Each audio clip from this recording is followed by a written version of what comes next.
Hello, everybody. What's happening?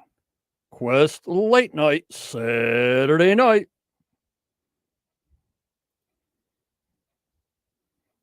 We got a glass of wine. Hope you guys got some coffee, some hot chocolate, beers, cocktails, margaritas.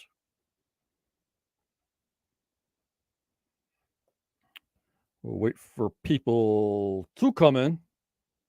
And I said, you know what? It's so freezing out. You can't do anything. Hello, Starlene. Thank you so much for rejoining the paid side on YouTube membership. I appreciate it so much, Starlene. Thank you so much. And I said, why not? Let's go on stream and see what happens. That's how we work around here. I might as well stream. Hello, Caroline.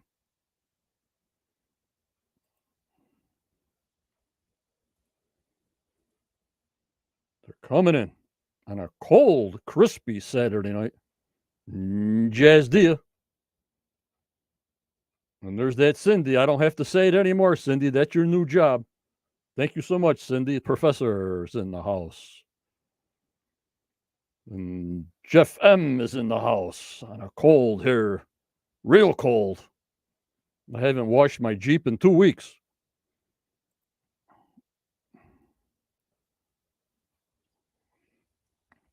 So I said, you know what? What a perfect time. A Saturday night at 8 o'clock to be with all my friends. Hello, Grant. Because this is what our group's all about. Just pop on, no schedule, except for our Tuesdays and Wednesdays. But I said, you know what? Let's chit chat. Let's discuss everything under the sun. I think there's a football game on, but I don't know how many people are sports minded, but a lot of people multitask, and it's no problem. Hello, Becky. Hello, Becky. I'm drinking some red Chianti wine. I was going to take out my bottle of port wine, but the red wine just warms me up nice, you know? Just a small mug. Nothing big. Nothing big. Nothing big at all. So what are you guys all doing tonight? Cooking for tomorrow? Just watching TV? What's happening out there?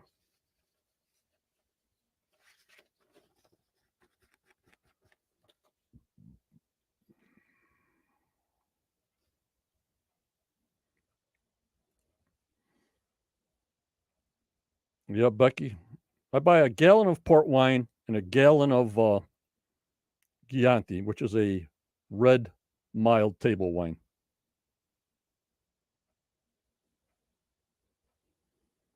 And Judy's in the house. There's Ray D. And there's Ken. Yeah, Green Bay and San Francisco. Doesn't they start late, Ken?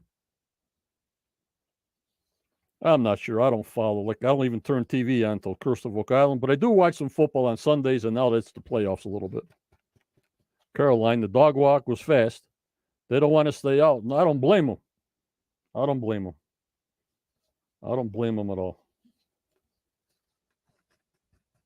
And Cindy says they can give me a BWI, broadcasting while intoxicated. I love it. Tell them to take me away. They got free food in jail because food's real expensive. I'll take the free food. It's worth it. I'll have a steak, please. Oh, Ken, in 10 minutes the game starts? Alrighty. Well, of course, good evening, David. I got to start out thanking my YouTube supporters who support the channel and me, the Knights, the Captains, the Marshals, and the Centuchels. We're losing a lot of members for some reason. I don't know. It's not for everybody. I want to thank Starlene for rejoining, Caroline, Luke, Jeff M., Curtis, Jana, Kelly, Becky, Josh, Annette, Mark, Barbara, Sandollar, Todd, Renee T., Roxy, Mike, Jazz, Dio, and Wayne for the continued support and helping me, and all the Knights that are there also. I thank you also. And also Judy for her support and how she helps me with the podcast. It's fantastic with her synopsis. And also the professor Daniel Spino, for historical episodes on Sunday mornings. I couldn't do it without him. And Daniel says it's going down to the 30s here tonight. It's brutal. Good evening, Deborah. Daniel.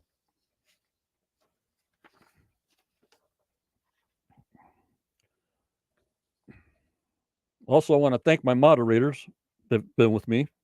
Tammy, Judy, Renee, Michelle, Daniel, Starlene, and Kathy. And to our Quest Lifetime contributor, Chris Dona. When you see the phone number posted on the bottom, 1-323-813-413, maybe somebody will call in other than Judy tonight.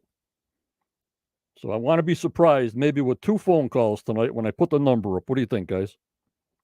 I want to thank my Quest of Oak Island Facebook group, where all my support comes from. We are now live on Twitter. That's gaining some followers. Also, my YouTube followers, and also Anchor Host that does the podcasts all over the world. I thank them so much on the audio side.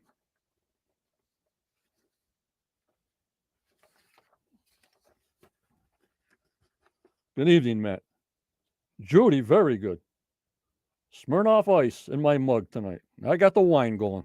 I got to keep warm. Then I noticed that some kind of new episodes uploaded, and I posted to the Quest of Oak Island Facebook group. Next week, this coming Tuesday, the Silver Liner, that's episode 150. Can you imagine that? So they can syndicate the thing, they can get reruns, put it in the big billion-dollar TV revenue. After 100 episodes, they can put it in syndicate. So we're at 150 episodes this coming Tuesday. Can you imagine that? Then February 1st is Go Big or Go Home. And then this one caught my eye. Episode 153, guys.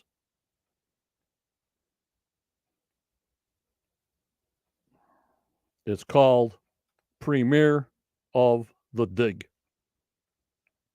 Let me repeat that. February 8th, 2022. Episode 153. Premiere of the Dig. So maybe we'll start seeing some steel twisting, dirt spitting, mud chucking, case on.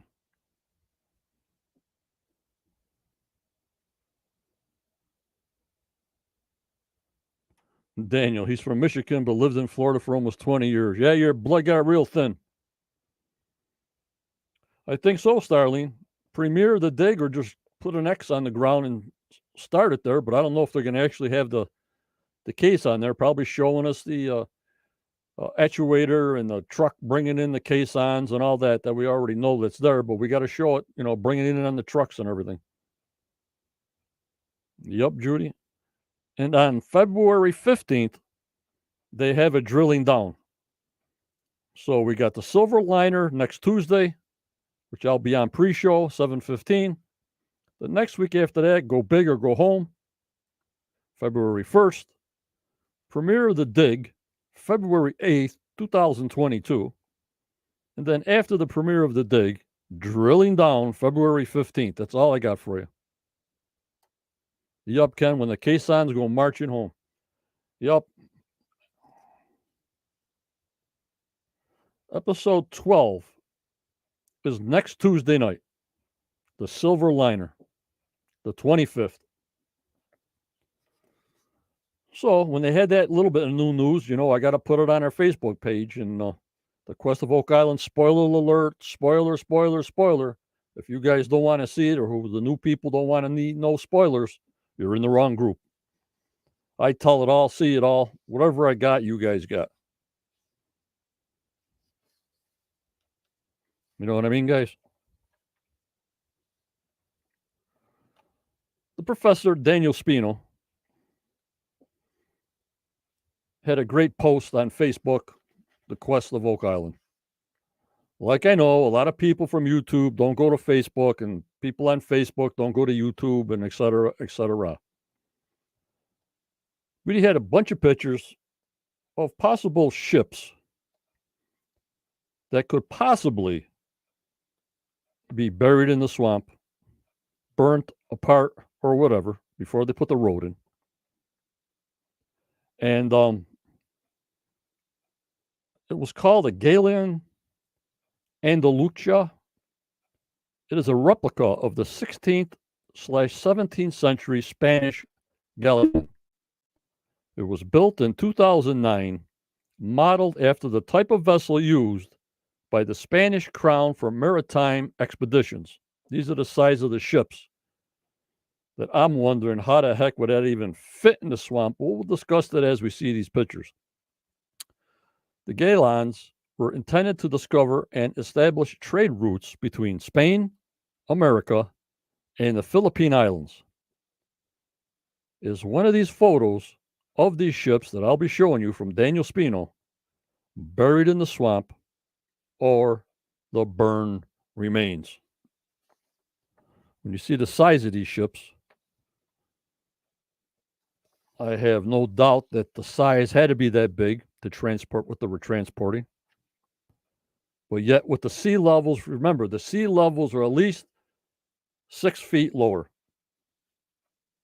And don't forget, there was no road in front of the swamp. And we know the swamp was man-made in 1280. Or 1220, 1280, 1220, somewhere in there. So for the people that haven't seen these pictures of the boat, here we come. But before I do that, I'm going to have a little sip of wine. Cheers, everybody out there. Cheers on a Saturday night. You're on Quest Late Night.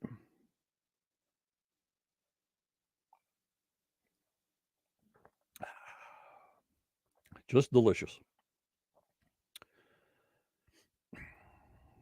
I'm also going to try a little music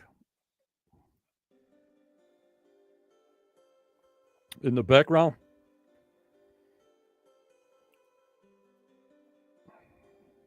Cheers, Pirate. Thanks for rejoining. I hope you got a cocktail, a hot chocolate. And here we go.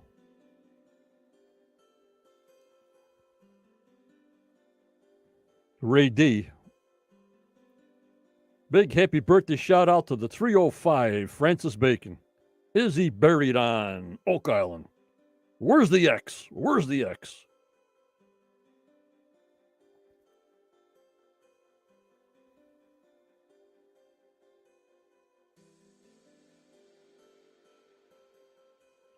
This way I can hear a little bit of music. It's a loop that goes over and over. Yup, Tammy. StreamYard put a little loop in there. And I don't know how the volume is to you, but I got it on low just for a little background noise. Is it too loud, the background music? Because I can put it a little lower. Hello, darkness.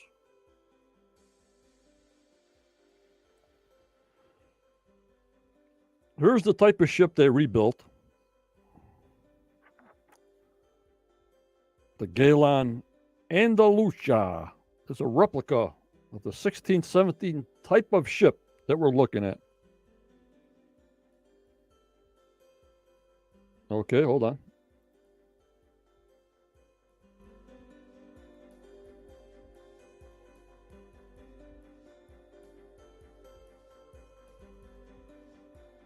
What about now? Hello.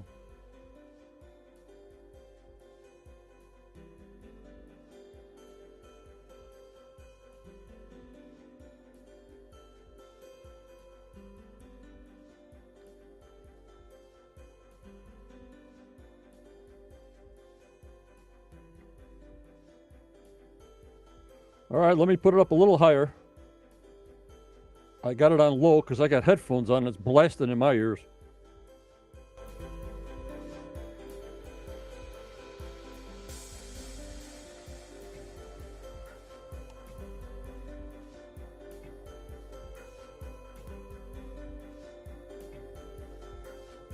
Oh, my lordy 40.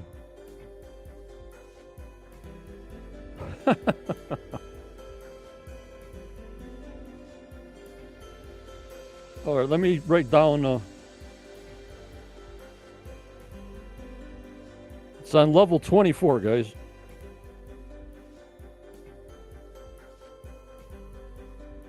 It's blasting in my headphones, but as long as you can hear it and you can hear me above it.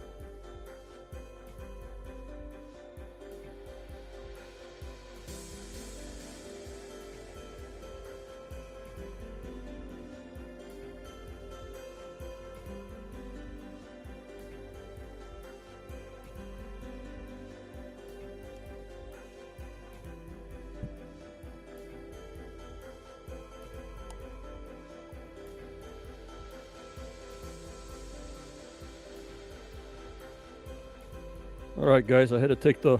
Hello, Kathy. I had to take the earbuds out. Oh, my lordy 40.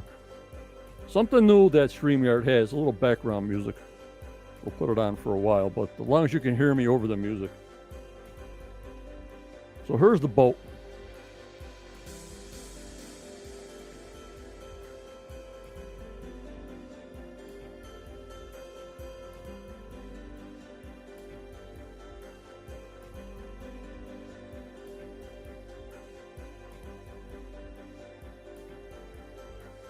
I have no idea.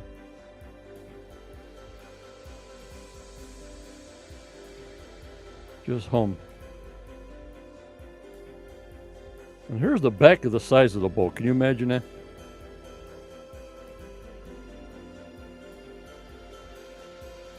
Unbelievable.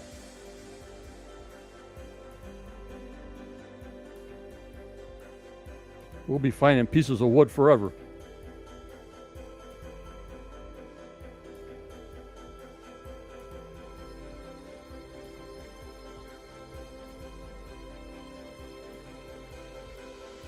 Hold on, guys.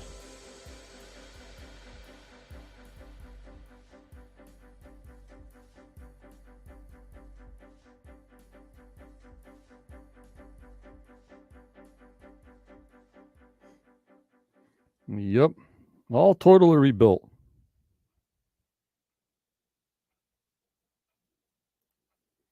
Well, welcome, Dorleen. Welcome. Glad to have you.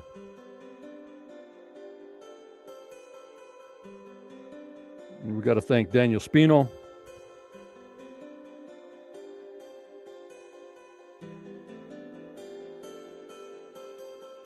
Yeah, that's what I'm thinking, Sydney. Don't forget, the sea, was 6 foot lower. And I don't know how this thing would even fit in there if the water was deep enough to even get this thing in there.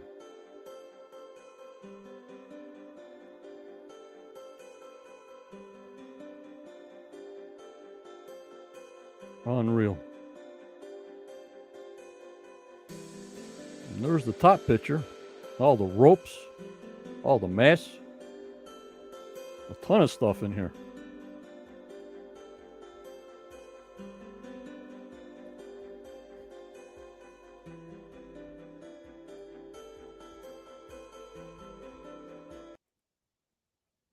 A ton of stuff in here. Hello, Gloria.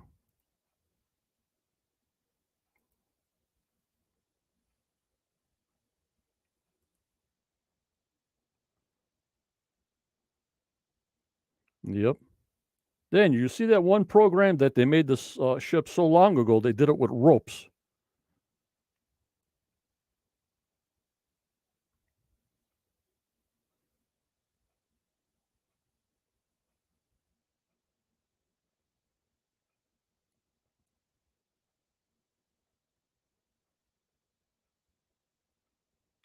Yeah, Darkness. That was the seismic testing. They did it in the 3D. They have to check it all out. That's what they're doing their drill program now to see what's going on. And why air was coming out of that chamber. Obviously, it was a closed air pocket that the drill hit. And I wish they did, like we all want them to do, is throw a sewer camera down there. Even though it's dark and muddy and murky, I would throw a sewer camera down there and look around if you can. You know what I mean? Could be, Grant. The yaks were pulling ships. They're on the side, pulling it up. Yep.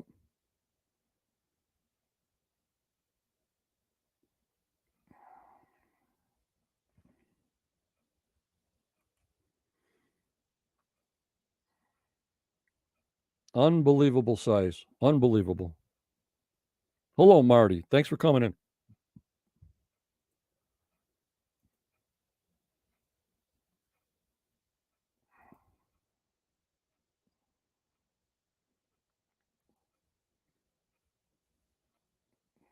Just imagine the expertise they had to have to build these things way back when. It's unbelievable how they built things and built castles and boats and oh my lordy forty, how'd they do it? But they did. Their stuff is still standing.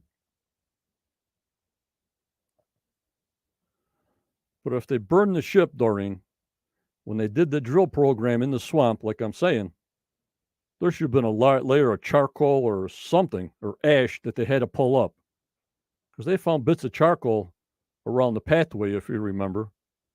So if you're burning a ship this big, there has to be a layer of something that would come up in the sediment. You know what I mean? Yup, Daniel. I say it was a wharf on both sides, but was it deep enough to either bury a ship or was it a fix repair boat shop right there? You know what I mean?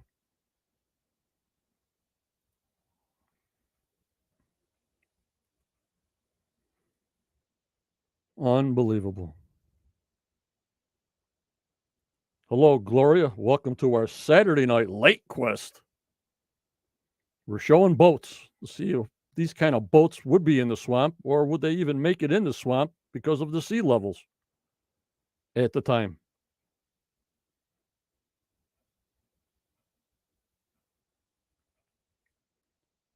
And the cat, they didn't find that much charred wood. One piece, two pieces. The rest is all decayed. I need more than that.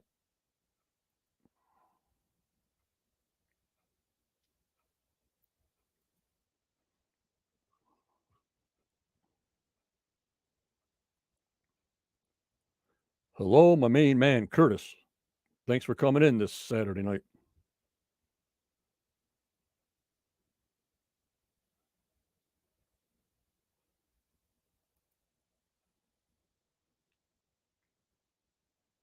Just the pure architecture and craftsman of this stuff is unbelievable.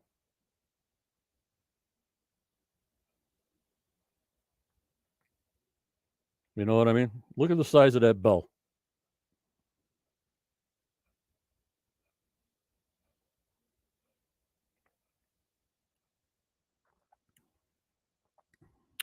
Cheers, guys.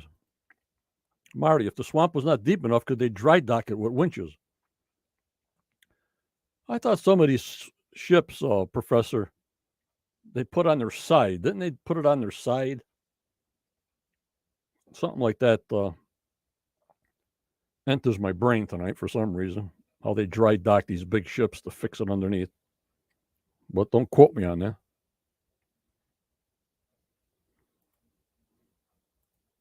Yes, Caroline, I saw that too in Boston. Yep. I scratched my head on that.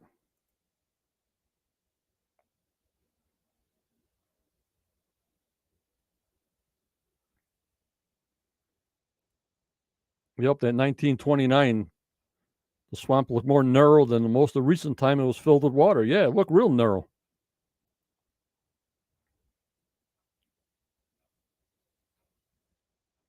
Yep, Tim. Now we just need a shipbuilder expert.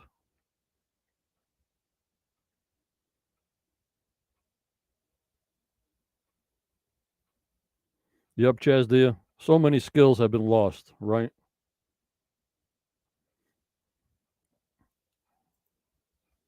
You got that right.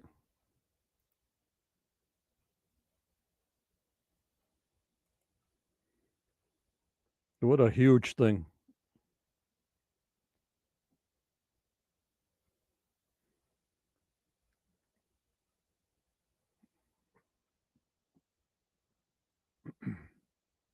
We'll have to look into like sizes of dry docks way back in the 1700s, 1600s. We'll have to get some photos and pictures of that. You know what I mean, guys? How long is the swamp? I know the swamp is 4 acres.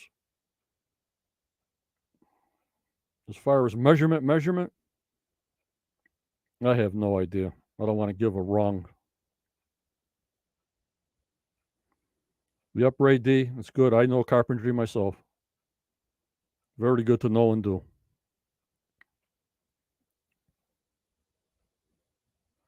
But this is all. Could it be possible a ship of this size, which Marty wants, filled full of gold, was somehow sunk into the swamp when it was 2 islands? Was it deep enough?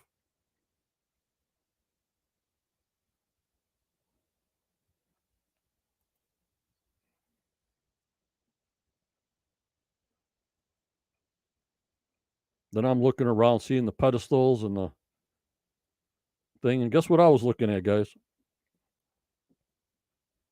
I was looking at the handrails. You see the handrails going up the stairs? Do they look familiar?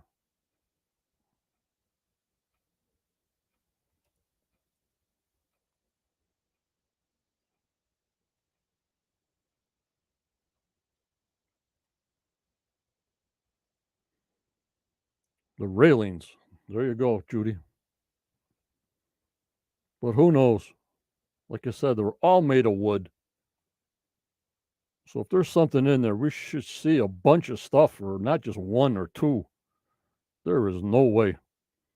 And if the bacteria or something doesn't get down to it low enough and saves it, we should have a ton of it. Not unless they got, what do they call them? Shipworms? Not shipworms. Yeah, the shipworms might have got to all the wood too.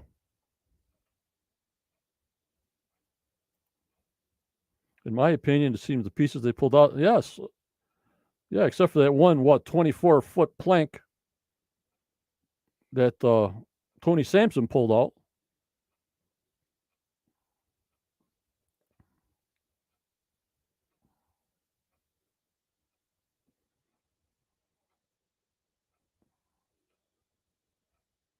Nancy was probably full of rum. They just drove straight or followed the sun or something.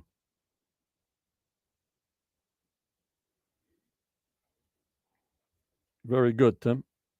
Let me show that. In 2001, the Institute held a workshop and published the results called Shipbuilding Practice and Ship Design Methods from the Renaissance to the 18th century. Unbelievable.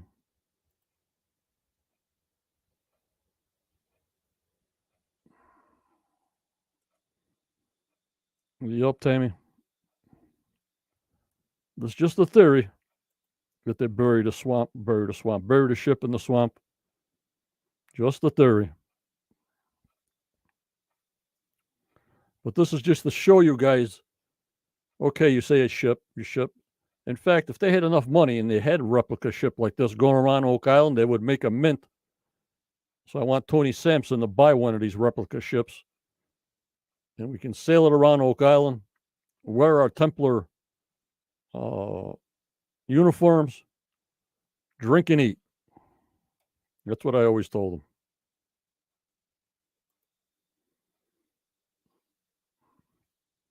And that's what they see in the front of them. Who asked me that question? I don't know if it was Tammy. You see, they're steering it, and they can see the front.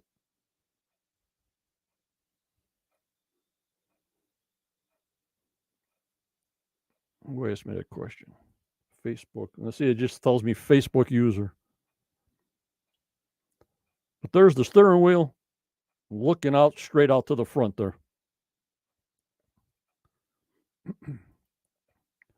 Yep. A lot of craftsmanship that's lost. I understand. I see it all the time. Sounds great, Dead Pirate.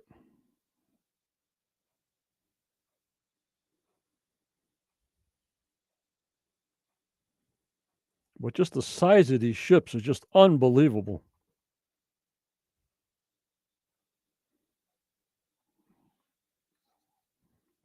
This replica of a 16th to 17th century Spanish galleon. You know, it's the average. So we just go by could have just been there. Jason.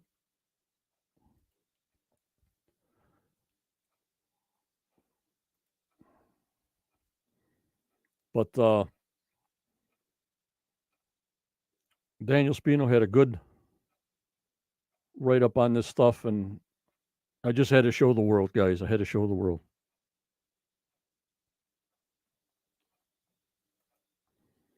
And the professor wants to know, for the world now, YouTube, the world, the people on Twitter, what do you guys think would be the reason to burn and bury a Galleon ship in the swamp?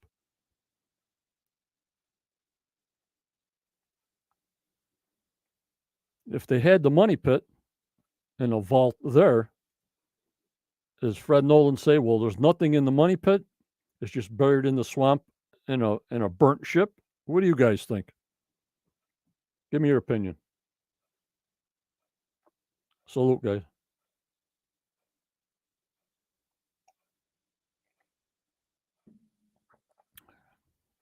Jason, we're having a couple of cocktails, a little wine, some vodka, some coffee, some hot chocolate. Okay, we got Marty saying something. Ship contained stolen treasure and wanted to hide any evidence of the ship existed. Yep. David says to prevent capture, unable to repair. Okay. I would reuse the wood rather than burn it. Maybe they took it apart and used it for shoring if they have an offset tunnel. But if he's saying the ship was buried in the swamp with the treasure, then people are saying it's not in the money pit. You understand what I'm saying? Jeff M., possibly to hide a ship that was stolen. Why not just take it apart and make a couple of houses? Could be.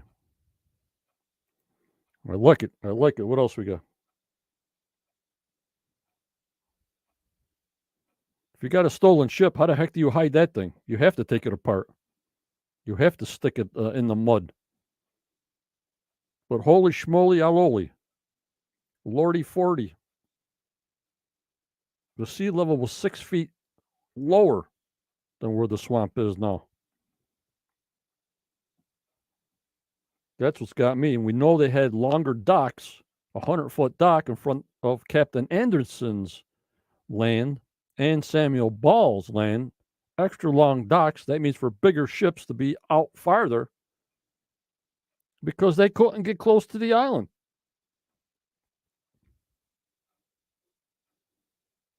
Okay, Kathy.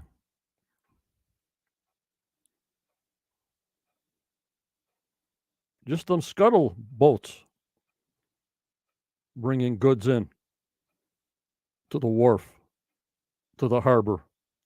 But if when it was 2 islands, was it deep enough? That's what I got to try to find out. There's probably 1,000 stories on that someplace.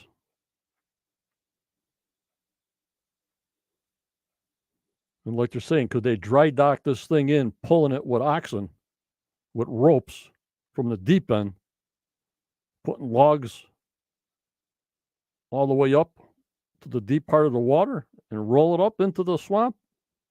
I have no idea.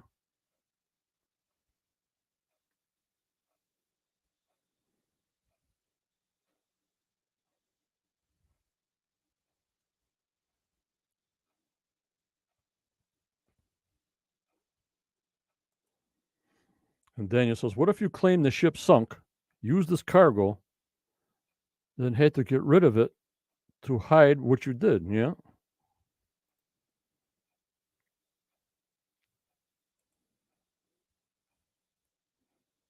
A lot of ship there, Daniel. A lot of ship. You guys, these ships were huge. If they stole the cargo off and there was no gold or anything, but they still have to get rid of the ship somehow. You got to dismantle it.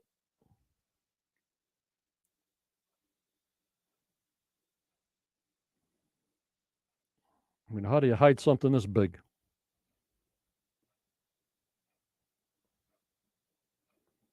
And who knows how much when they sunk it, if they did sink it in the swamp, got washed out to the ocean after all the storms.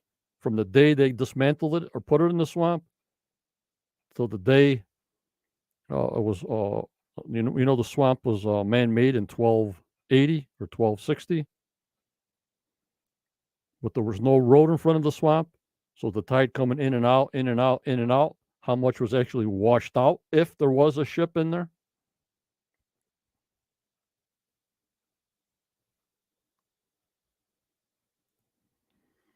Jason, yes, classes in arson, cover up is the top reason for burning evidence.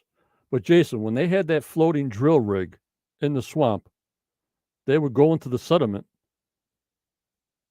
and at least pick up a lot more bits of charcoal or bits of not ash, but I don't know how much the bacteria and the mud and the slime eats away at burnt ash that's been in the ground for a couple hundred years. But I'm pretty sure the drill core would have came up with some kind of layer. All of a sudden, something was burnt, a bunch of charcoal or something. What do you think, Jason?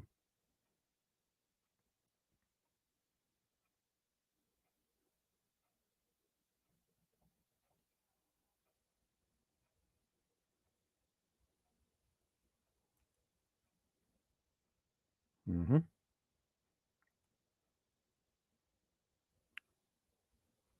That's the big question on these ships. We haven't found no cannons yet.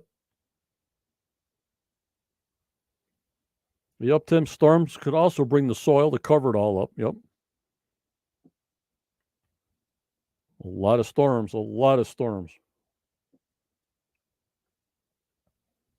Of course, all these ropes and pulleys and all that are gone.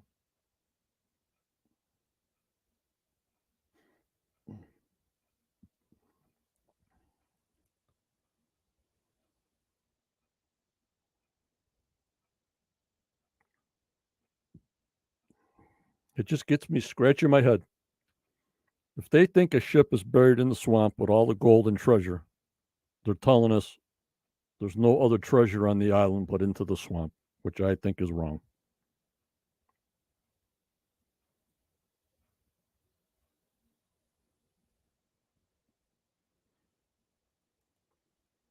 Here's Jason. You burn the ship you stole. Use it to melt down the gold and silver to change the identification on the coins and bars. Jason, you belong on that TV show CSI. If you need anything done, contact Jason. He only takes 25% of the treasure. Good deal, Jason. Good deal. Good deal.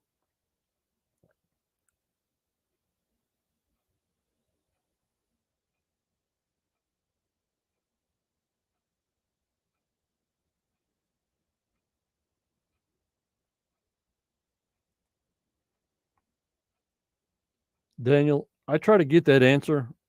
And that's why I showed that other program I had live that the floating drill program did go over the anomaly. Nobody will really answer me because they got it all plotted out with GPS and everything. And with Steve right there, he can go right over the top of it. And we know it was only 50 feet deep. So if one hole didn't make it, you can do another 500 holes because the thing was 200 feet long to see. I never got an answer. They haven't dug it, the anomaly. They just did drill holes. As far as I know, and as far as they told us so far. We're at the mercy of them and only the information they tell us on the show. And then we go off to our tangent to figure out what the heck is going on, bouncing off the walls.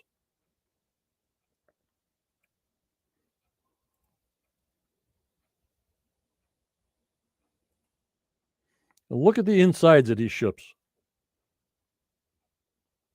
Can you imagine? Of course, this is all redone. There's no spit on the floor or hay. They must have had wild animals down there or something, right, to eat? I don't know. I don't see no cabbage in any of these ships. Where's all the cabbage?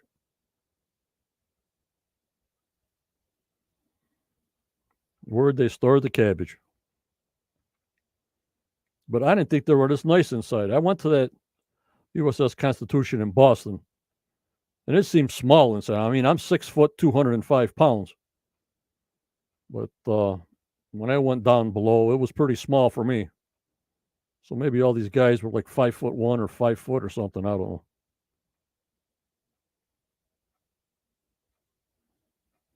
But the insides of these, Daniel, really impressed me.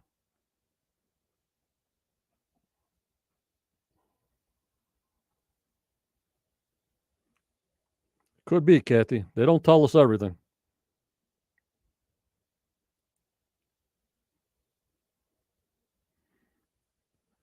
Yup, David, this ship was all redone. This ship is a remanufactured ship right here. This is not an actual ship they use. Yeah, I turned off the music, Teresa. Right, this is all redone.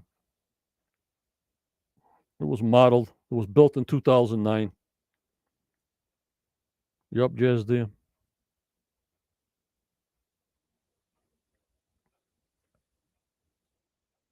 I did turn off the music.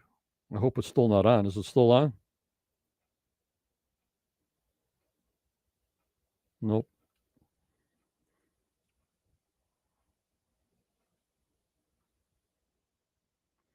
All right, take another picture here. And there's where they ate, the captains, I guess.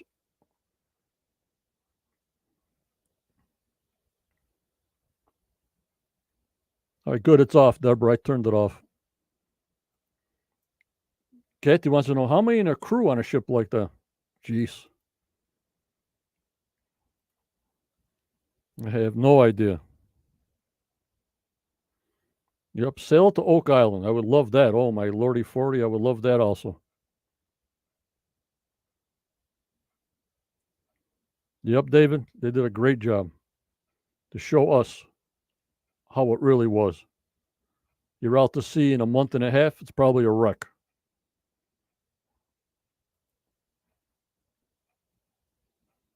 But there must be some beautiful ships on the interior that were better than the other ones. You know what I mean? They kept on improving.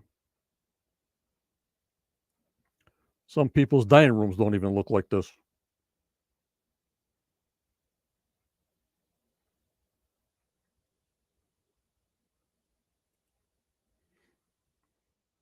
And I'm looking around for pieces around the cannons here.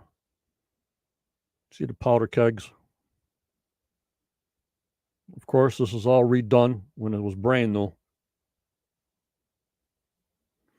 Daniel says 35 to 50 on a crew. All depends how big the ship is, I guess, and how many cannons you got to use and what the purpose is for. If you're going to war or you're going just to explore, must be all kinds of different crew numbers that they would have.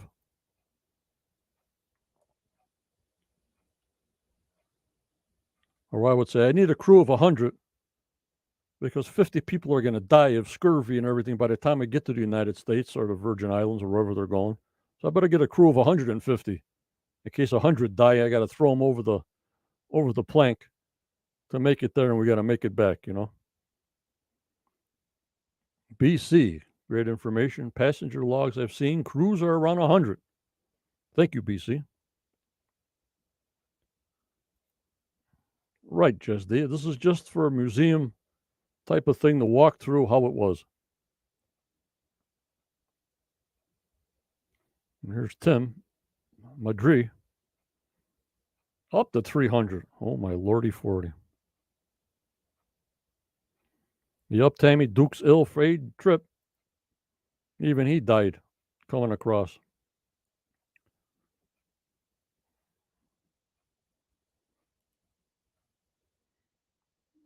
And there's another picture of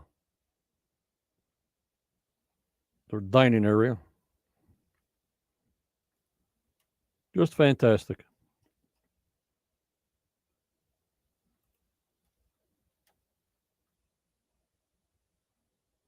Another shot of the cannons. Overboard they go.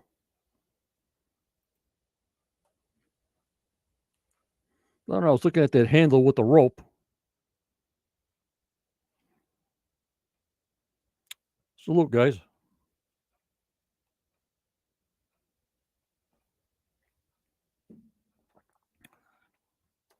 The wine tastes awful good tonight. Yeah, Ray D. The craftsmanship, just unbelievable.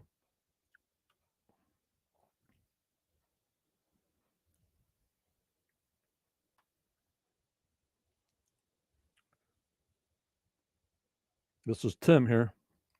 That is a large galleon that has a couple of layers of original cannon. There were gunners, and then others were sailors on other larger ships. Thank you, Tim. Thank you.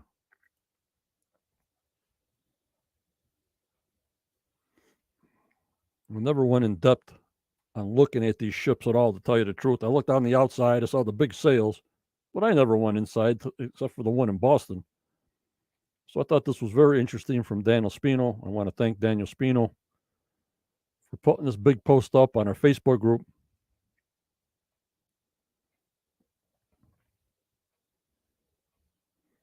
Yeah, I still say that was a bucket handle for maybe in carrying powder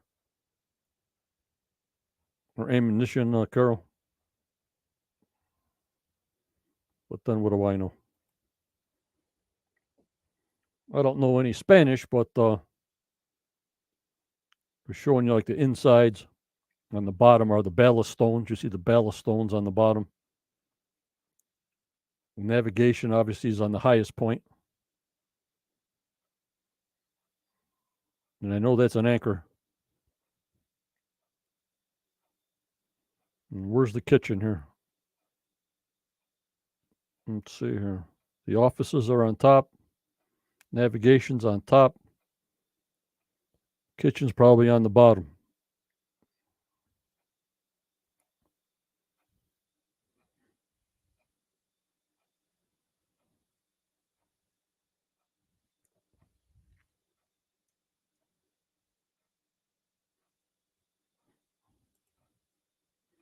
And there's Daniel saying, well, if they took the top off,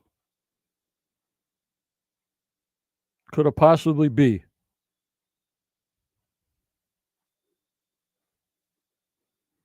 And there's Daniel. Smaller Galleons, 50 people. Huge Galleons, as much as 400. The current crew of this ship was only 35. Wow. Thank you, Daniel. Thank you so much. Good to know.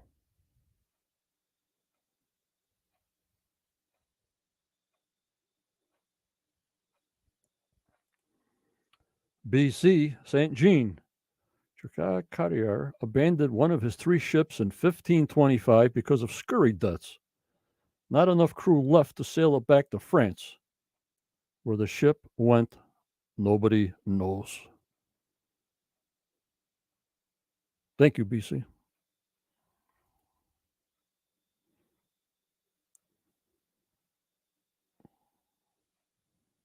So I like this little comparison here of the anomaly they showed us on seismic testing and the top of the ship gone here. And Judy says, I think they match.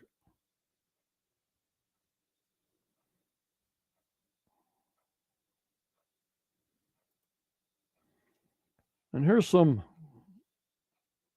underground, under bay photos that they took. That what's under and before the swamp. And I think one person, I forgot his name, so if they go out a while, it's only about 30 feet. But I don't know how far out he means when it's 30 feet, you know what I mean? But in this time period, I don't know. And that's where the boulderless beach is. And that's the underground sonar of under the bay. So you see where the swamp is. I don't know if a ship can get in there. You see that big mound in front of the swamp that's underneath the sea, underneath the bay.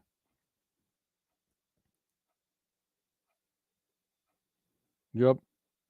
You don't know until the Oak Island family digs all this out and that sonar machine figures all this out. But like Daniel said, in 1929, the swamp was even more narrow than you see now.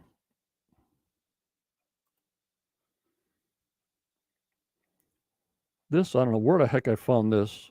Gordon Fader and Courtney, 1998. Boulders, gravel, a channel up that way, gravel with boulders, muddy sand, artifacts. I forgot what he said a scarp is.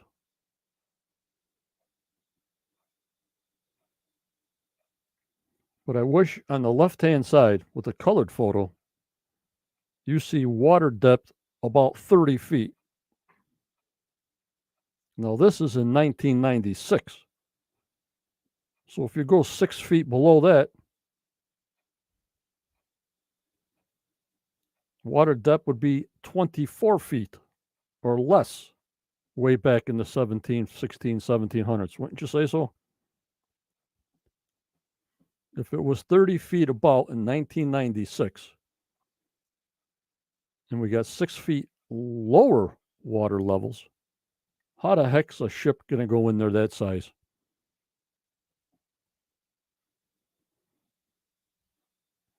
See what I'm saying?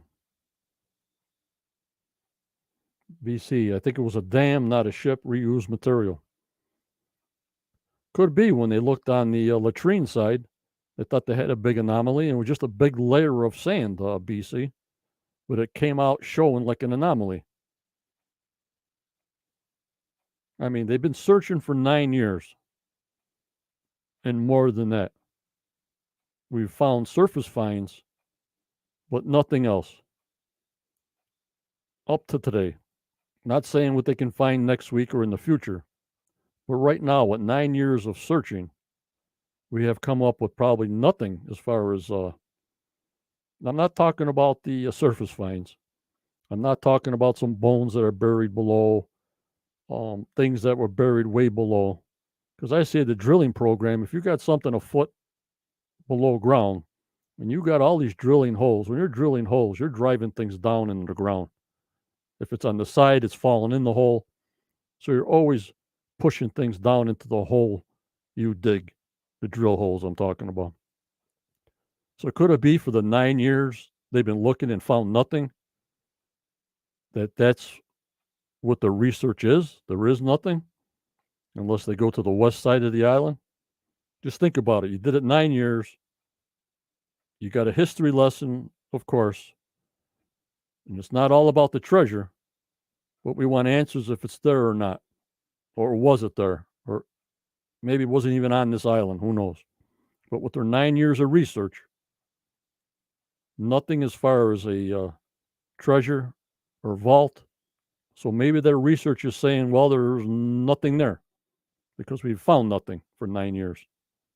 You understand what I'm saying? I'm positive, but I'm just saying go up to the research up to today, January 22nd, 2022. A lot of history. Could change history. But what did we find? What do you think, guys?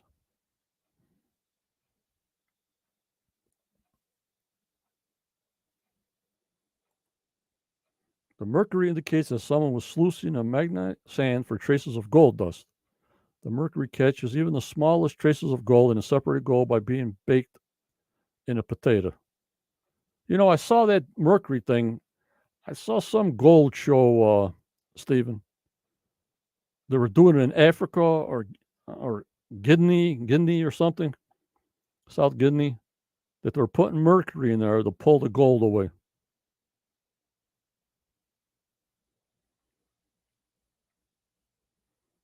Very good. Daniel Spino, why not just burn it in the waters outside the island? Just tie it to a boulder and burn it outside the island and sink it.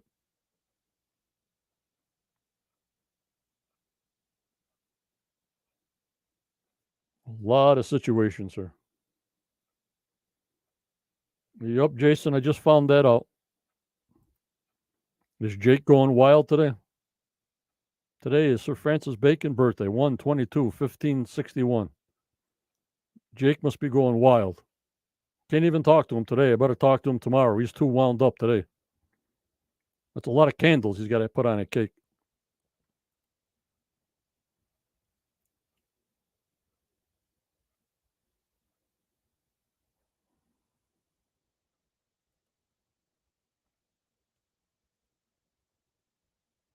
Could be, Marty. In the 1500s, during the Portuguese voyage of discovery, islands in the New World were seeded with livestock and crops to have fresh supplies for future voyages. I can't remember who I got to give credit to for this. And that's an old map. In 1560, could that be Oak Island on this old 1560 map? Then you got all those lines like for dot to dot and Aaron and Oak Island Research. I don't know, all these dots and lines and angles. But look on this map from the New World in 1560. What do you guys think?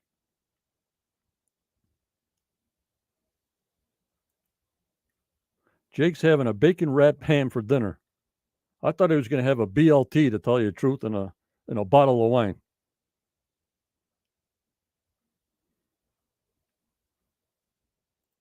So what do you guys think of this map here? You think that's Oak Island in their map from 1560?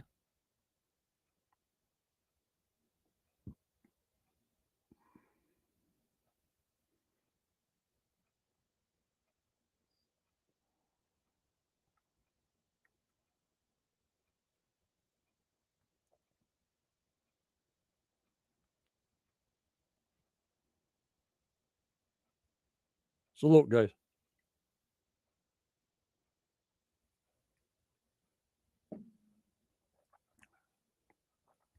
Jason says it's too big. And it don't look like an elephant.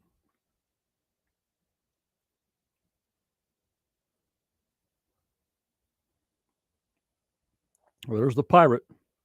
Burning it outside the island to sink it would mean pieces would wash up nearby, alerting people to the fact the ship sank. And what area to look. Very, very good, pirate. Very good. Very good.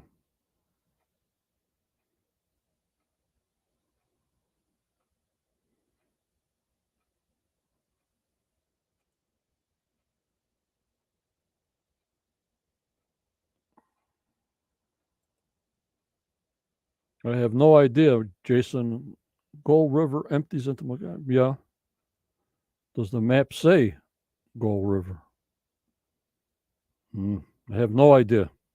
I just found that and I just put it up, Jason. I have no idea what the letters mean or what the heck they're talking about.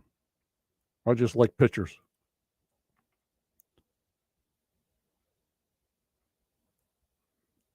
So I thought it was interesting. I thought it was very interesting.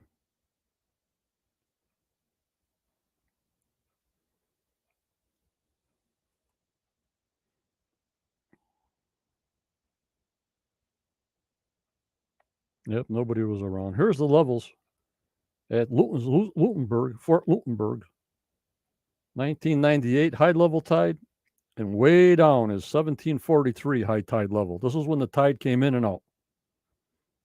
So it wasn't that big.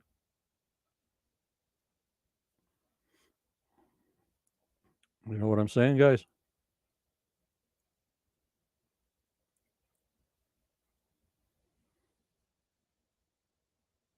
That's it, Daniel. Les McFeel. I give Les McFeel credit for those other pictures.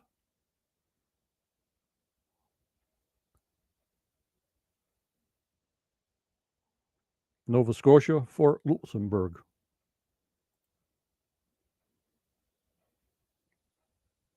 Lewisburg.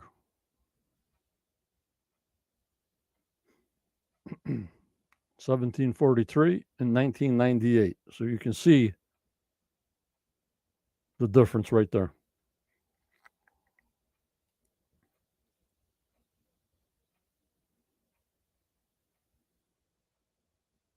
I don't know what this guy's trying to say.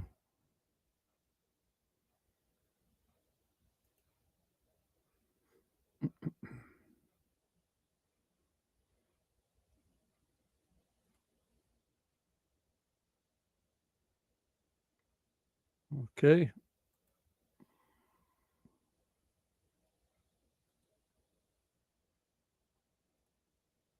Where is the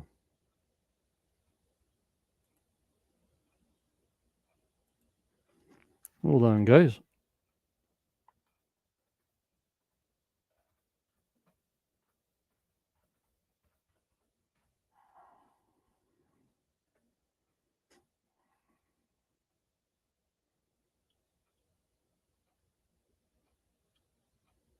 Ready? Hold on.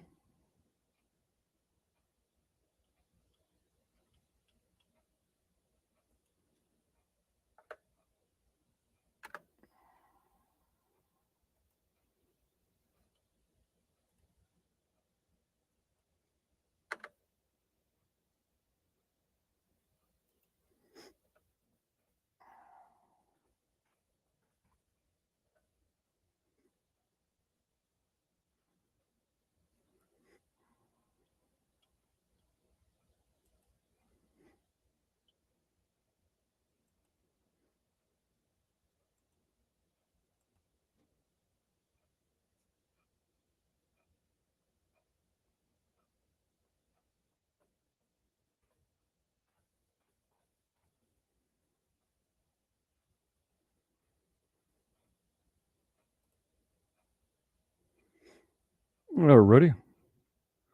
Well, we'll see what's happening here. That's about it I had for that. About 24 years ago. Yep. Yep.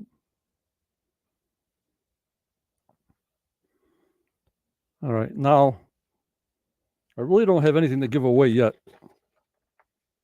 But whoever wins the giveaway, I will post his name and pin his name for 71,000 people to see your name. It's going to be hashtag wine. So in your comments right now, put in hashtag wine. Hashtag wine. Ready, go.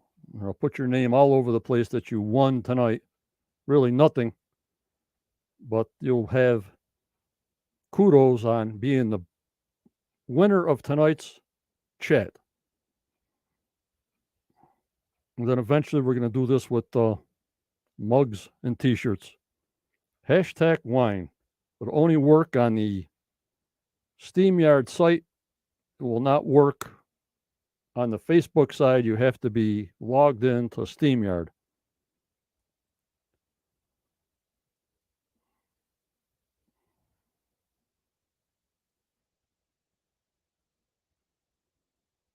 Hashtag wine.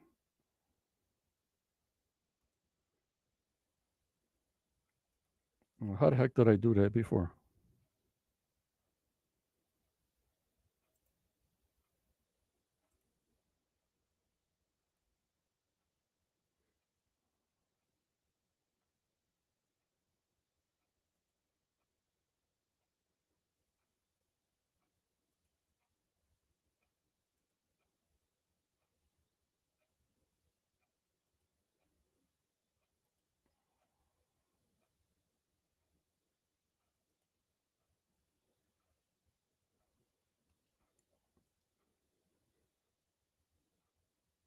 Hashtag wine.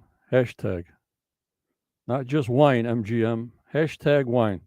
I got to get used to running this so I don't screw up when I start giving away stuff for real.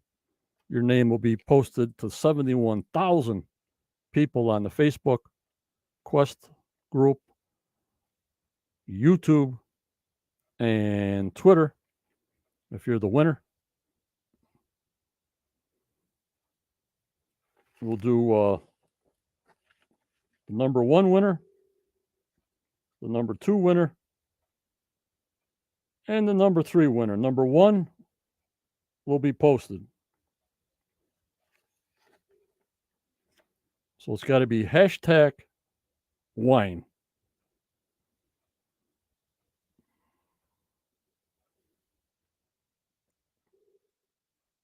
Yeah, Kathy. Is everybody in? You only got 20 people in. You got about 60 people in chat.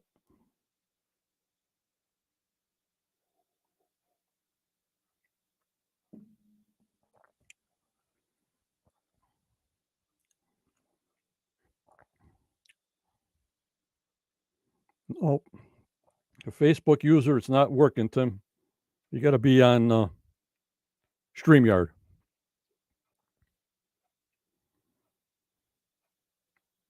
All right, here we go. First winner. Your name will be plastered around the world.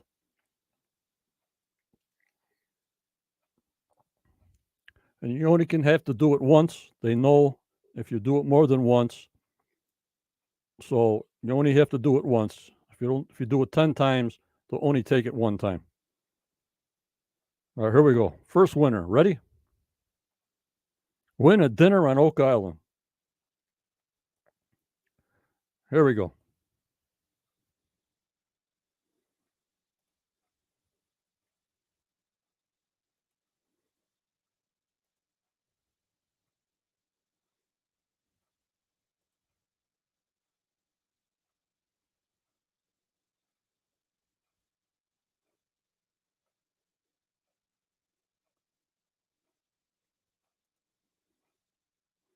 Curtis Bennett, number 1. Boomski, boomski, boomski. My main man. Number 1, Curtis. Winner.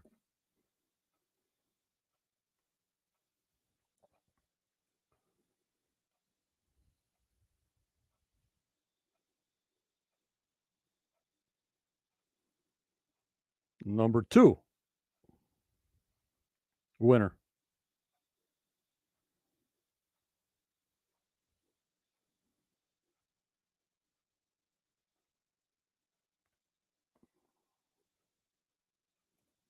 MGM, number 2 winner. MJM, number 2 winner. Beautiful.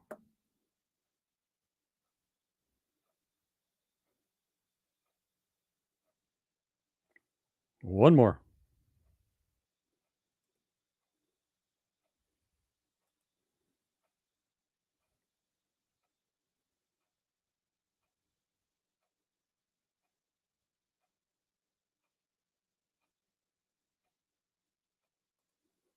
Deborah Polk, 3 winner.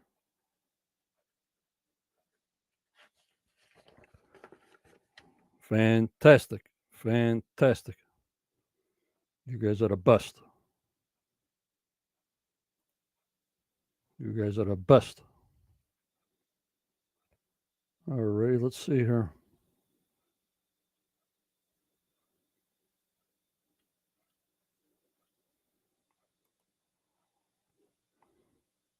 Oh, I hit the wrong button here.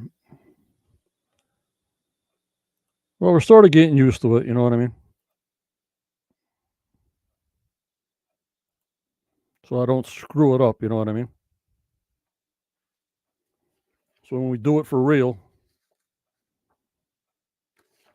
So if anybody wants to call in, have a cocktail, shoot the baloney for 5-10 minutes, talk about anything.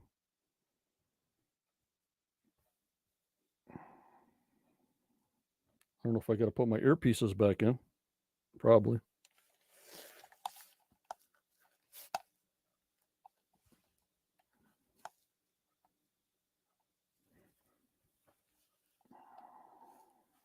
You think it's easy? That's why you get live.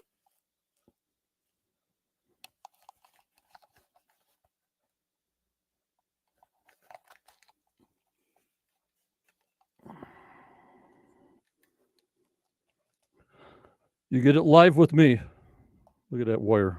Oh, my lordy 40. Hold on.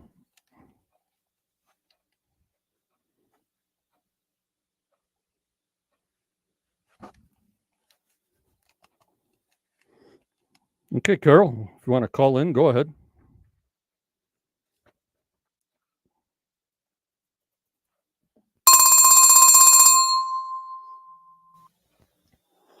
Hello, you're talking to John live. Hi, John. This is Carolyn Anderson. I just wanted to say I enjoy your programs. Well, I thank you very much. You have a glass of wine in front of you tonight? No, I have a puppy. A puppy. Oh, I love puppies. Yeah, they're sweethearts. Those are the ones that didn't like going out in the cold. But I hear I you. wish we had somebody that was more like a ship person, because there's only so much I can come up with for some of these questions. But I cannot see, as you said, how some of these huge ships could possibly get into that bay there. It doesn't make any sense. Right. I mean, it's just not deep enough. Even if they dug the whole swamp out 300 feet, they still couldn't get to it because out in the bay, it's not deep enough to get close. Yes, I remember Tony Sampson talking about the area and how there are a lot of like reefs and shoals, and Yep. it was like the graveyard of the North Atlantic or something like that. And I was thinking, there must be some other place that would be more convenient to pull into, and that's not it. Right. He was saying something about like the Florida's got the double triangle. Yes, And he was explaining to me that from, what's it, Frog Island? That's closer there. Frog Island and yeah, Oak and then Island. that triangle right there. Yeah, yeah. Yep, he said it's narrow there and it's shallow there, and that's why he's got a flat bottom boat when he's driving around there. You know what I mean? Oh, okay. All right. Yeah, well, that makes sense. Well, also, wasn't there an area there that kind of throws off all the electronics, and you just kind of stall in the middle of the dead triangle or something? Yep, that's it. Watches stop, cell phones go off. Same thing on Oak Island. Some kind of EMF, electronic magnetic forces that are in play. Um, Hmm. your digital watch stops and um, compasses go crazy. Just about if you heard anything about the uh, Devil's Triangle, Hmm. cameras stop working, but yet they do so much filming on Oak Island. I'm trying to get a couple of people on. They might know this, but I got to wait for them. I don't bug them to come on my show. And Sure. if there was so much electronic magnetic interference, like when they put a drone up in the air or they put something in a couple of underwater drones that went off and they Hmm. turned off, you'll see a couple of programs that all of a sudden they just stop working. You know what I mean? Okay. I'm saying, Yeah, it's why? weird. Yeah, why isn't on the show? Well, don't you guys? You guys got cameras and mics, and you're mic'd up on your body. You got cameras all over the island. You got drones all over the island. Well, if you had this problem, do you guys, as a production company, seeing this problem just by you guys filming the island and the story? You know what I Yeah, mean, Caroline? sure. But you don't know if they don't show us some of these things, Yeah. you know? Yep. Yep. Well, Even the I'll get off, but I just wanted to say hello to you, and that I really appreciate you and the whole group. well, I thank you for being a member in my group. I really appreciate each one of you, and I thank you for calling in. And I hope you call in again. Thank you. Take care. Okay. Bye bye. Wasn't that nice? Oh my lordy forty.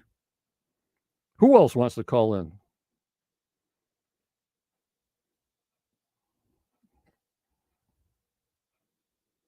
Very nice, Caroline. Very nice.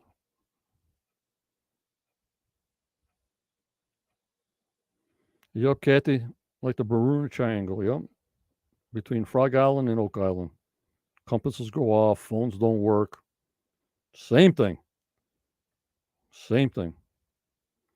But we hear it from some people. We don't hear it from others. Everybody from there knows what's going on. Yep, Curtis. That was very nice of her. I thank her so much. I don't know about doing that background music, guys. It blasts in my ears and it drives me crazy. But it's something new that StreamYard has. And they all have invitations to come on my show no matter what. You just got to send them the link and boom, they come on. As long as they got a good camera, as long as they got a good internet feed. Otherwise, you got all kinds of problems with lagging, and then they log on and they log off. It's just a big mess, you know what I mean? But I don't cut nothing out. What you see is what you get. So we'll have to get excited for the silver lining this coming Tuesday. I thought I'd come on tonight because I'm drinking some wine. I had to come down to the studio anyways and get some things straightened out. Threw the old Oak Island, Quest of Oak Island t-shirt on and said, okay, let's get it going. Might as well talk to you guys, or you guys talk to me. Then probably watch the end of the football game at the end. Nothing happens to the last 3 minutes of a football game anyways. It's always tied or something going on, you know what I mean? Jazz Dia. I think Jazz Dia called in once. Didn't you, Jazz Dia? Did you call in once or no?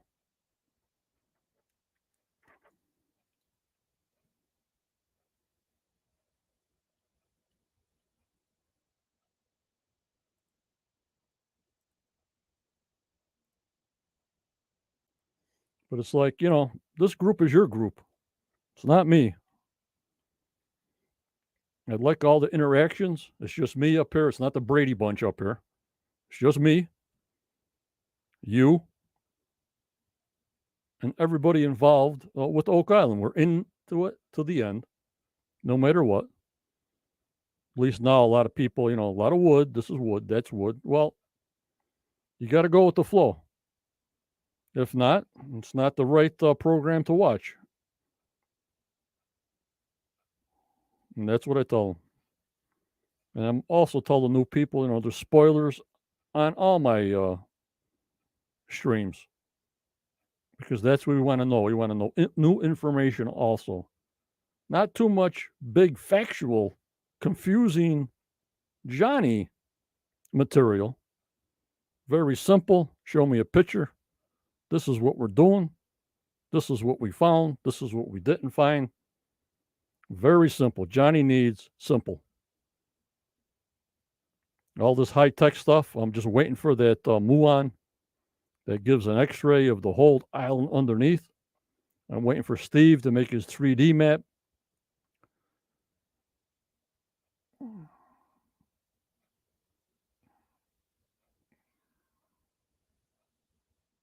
Jazz D, no, I said I wouldn't. Jazz D, could you say hello? Hello, John, you enjoying your wine? And then hang up. I want everybody to be involved, you know? You don't have to talk about Oak Island. Like me, I just come on tonight because it's a Saturday night.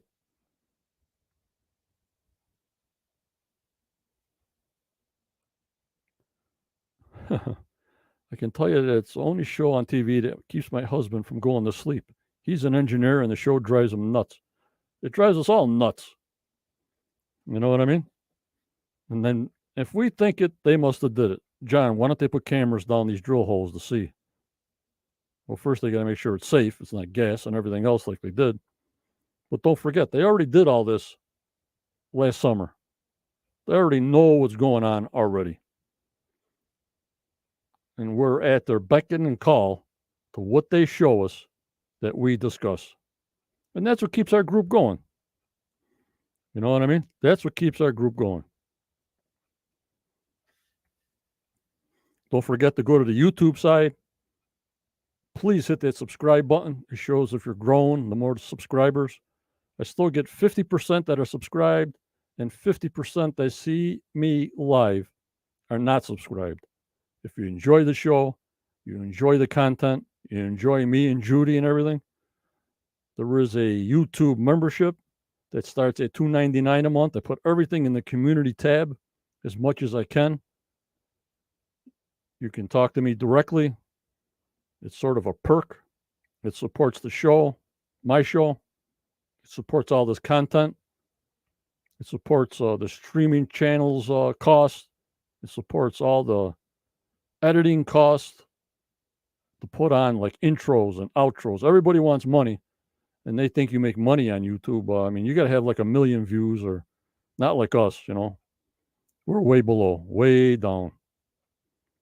But if it does ever pick up, which I don't think it will, because I'm only focused on one thing, Oak Island. So I'm sort of solo on one thing. So it limits me. Well, if you don't like Oak Island, nobody's going to come and see me and talk to me and contribute to me because, well, what the hell is this Oak Island thing about, you know? He's not talking about finances. He's not doing a cooking show. He's not talking about aliens. He's not talking about gold in Florida. But we got to diversify. You know what I mean? We got to be flexible. Like I said, we'll post a couple of things of beyond Oak Island. It's not my cake. My cake is Oak Island, and then we'll see how it goes from there. You know what I mean? Maybe this season after Oak Island is done, we'll try to branch off into something else that the members like, because I think the members will follow me no matter what I do, as long as it's interesting. You know what I mean, guys?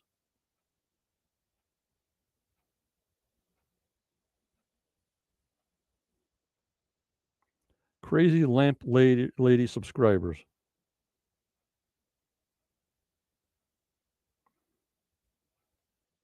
But yeah. So that was my Saturday night. Drank a glass of wine with you guys. Showed you the boats, the ships, how huge they are. Showed you some elevations of how the heck even did these ships even get close to the swamp. I say nay. Let them look in the money pit. I also put that out there that they've been searching for 9 years and they have found nothing. We found out a lot of history. I understand that. It can change history. You know, they put the Templars in there. They put the menorah in there. They put the Ark of the Covenant in there. Could be there. Could be. I have no idea. But if I've been searching for 9 years and came up with nothing, I would say, well, maybe you're searching, that maybe that's telling you something. Either you're in the wrong spot or you haven't gone deeper.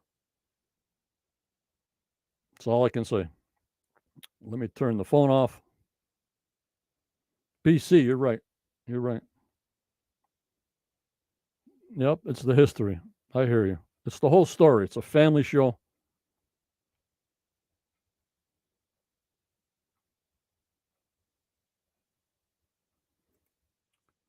Tim, your Facebook channel and this one are the ones that keep me up to date. Right. Thank you. Too bad my late brother didn't see these shows. He was hooked on the story. Well, I'm sorry for your loss, Tim.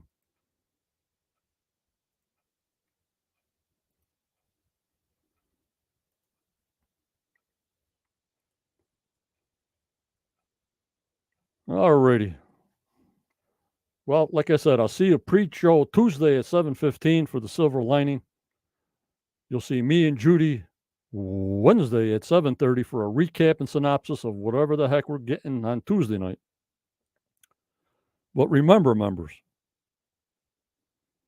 always go forward. You may get a setback, but just believe in yourself. Believe in your dreams. Never give up. I never give up.